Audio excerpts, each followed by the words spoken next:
यह एक छोटे गांव की कहानी है जहां के लोग अपने सरल जीवन और प्राकृतिक सुंदरता के लिए जाने जाते थे। इस गांव का नाम था शांतिनगर। यहाँ के लोग बेहद मेहनती और ईमानदार थे। वे एक दूसरे की मदद करने में विश्वास रखते थे और खुशहाल जीवन जीते थे। एक दिन गांव में एक अजनबी आया। उसका नाम रघु था। रघु ने गांव के मुखिया बाबूजी से मिलने की इच्छा व्यक्त की। बाबूजी ने उसे अपने घर बुलाया और उसकी बात सुनी। रघु ने बताया कि वह एक बड़ा शहर छोड़कर यहाँ बसना चाहता है क्योंकि उसे शहर की चकाचौंध और व्यस्त जीवन में शांति नहीं मिलती थी। बाबूजी ने रघु का स्वागत किया और उसे गांव के एक पुराने घर में रहने की अनुमति दी। रघु ने धीरे धीरे गांव के लोगों से मित्रता करना शुरू किया और उनकी मदद करने लगा। उसने देखा कि गांव के लोग अपनी पुरानी परंपराओं और रीति रिवाजों को बहुत महत्व देते हैं। एक दिन रघु ने गांव के लोगों से एक महत्वपूर्ण प्रश्न पूछा, आप लोग हमेशा इतने खुश और संतुष्ट कैसे रहते हैं? इस पर बाबूजी ने उत्तर दिया, हमारी खुशी और संतुष्टि का राज हमारे परंपराओं और आपसी सहयोग में है। हम सब एक दूसरे की मदद करते हैं और अपने जीवन को सरल रखते हैं। यही हमारे जीवन की सच्ची सुंदरता है। रघु ने यह बात समझी और उसने भी उसी सरल और संतुष्ट जीवन को अपनाने का निर्णय लिया। उसने गांव के बच्चों को पढ़ाना शुरू किया और खेती में भी हाथ बटाने लगा। धीरे धीरे वह गांव का एक महत्वपूर्ण हिस्सा बन गया और उसकी भी वही सोच हो गई जो गांव के लोगों की थी। समय के साथ रघु को यह एहसास हुआ कि असली खुशी और संतोष बाहरी चीजों में नहीं, बल्कि अपने अंदर और अपने समुदाय के साथ अच्छे संबंधों में है। उसने अपने जीवन का पुनर्जन्म पाया और शांतिनगर का एक सच्चा निवासी बन गया।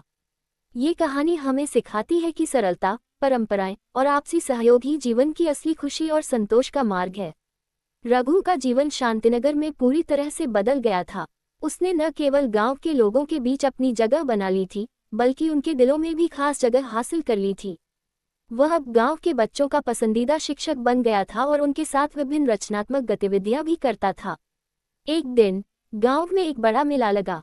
इस मेले में दूर दूर से लोग आते थे। रघु ने इस मेले में अपनी कला और शिक्षा के कुछ नमूने प्रदर्शित करने का विचार किया।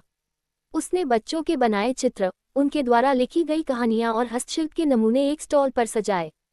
मेले में गांव के लोग और बाहरी लोग दोनों ही रघु के स्टॉल पर आकर प्रभावित हुए। बच्चों के काम की प्रशंसा हर किसी ने की और रघु के प्रयासों की भी तारीफ हुई।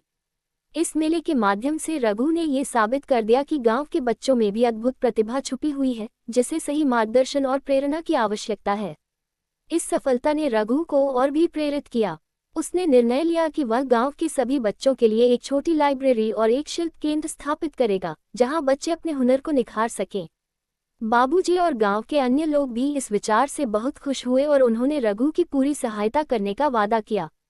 कुछ महीनों की मेहनत के बाद रघु और गांव वालों ने मिलकर एक सुंदर लाइब्रेरी और शिल्प केंद्र तैयार किया। बच्चों ने यहां आकर पढ़ाई की और नई नई चीजें सीखीं। इस केंद्र ने बच्चों को न केवल शैक्षिक ज्ञान दिया, बल्कि उन्हें जीवन के विभिन्न कौशल भी सिखाए। रघु का ये प्रयास धीरे धीरे गांव की सीमाओं से बाहर भी जाने लगा। आसपास के गांवों के लोग भी यहां आकर रघु से प्रेरणा लेने लगे। रघु ने अपनी मेहनत और समर्पण से साबित कर दिया कि एक व्यक्ति का संकल्प और सकारात्मक सोच पूरे समाज को बदल सकती है। शांतिनगर अब न केवल अपनी प्राकृतिक सुंदरता के लिए, बल्कि अपने शिक्षा और संस्कृति केंद्र के लिए भी प्रसिद्ध हो गया। रघु का पुनर्जन्म वास्तव में गांव का भी पुनर्जन्म था, जहां हर कोई एक दूसरे की मदद करके आगे बढ़ने और सीखने के लिए प्रेरित होता था। इस तरह रघु ने अपने जीवन में वास्तविक खुशी और संतोष पाया और अपने आसपास के लोगों के जीवन में भी खुशियों के रंग भर दिए। लाइब्रेरी और शिल्प केंद्र की सफलता के बाद रघु ने एक और महत्वपूर्ण कदम उठाने का निर्णय लिया। उसने सोचा कि अगर गांव के लोग अपनी उपज और हस्तशिल्प का सही मूल्य प्राप्त कर सके, तो उनका जीवन और भी समृद्ध हो सकता है।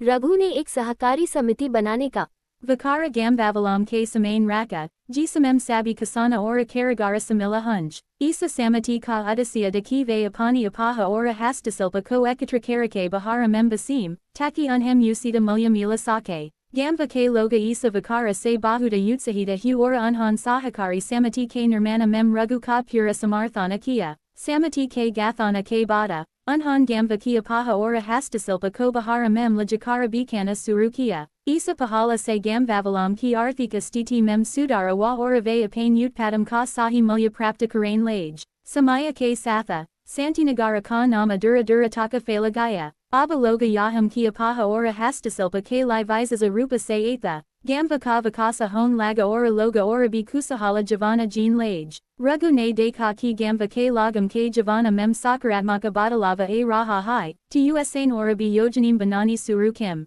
Usain gamva mem svachata abhyana suru kia. Taki gamva ora adika sundara ora svastha bana sake. Usain lagam ko svachata ke mahatva ke bear mem bataya ora unhem apain asapasa ke setra ko safa rakain ke li pririta kia. Isake oliva. Rugu ne eka svasthya kendra bi stapita kia, jaham gamvavalam ko prathamika chikitsa ora svasthya sevim mila sakam. Isa svasthya kendra mem niyamita rupa se svasthya saviram ka ioyana kia jane laga, jisamem sahara ke doktara ora visasanya gamvavalam ki svasthya jenka karati ora unhem avasyaka chikitsa suvidim pradana karati. Gamva mem rugu ke ina sabi prayasam ne ekanai urja ora utsaha baradia. Loga aba nakavala arthika rupa se samardada, valki ve svasthya ora svachata ke prati bi jagaruka hogaitha. Bakam ko achi siksa ora prasiksana mila rahada, ora ve apain bhavisya ke prati adika atmavasvasi hogaitha. Rugu ke ina prayasam se santinagara eka adarsa gamva bana gaya.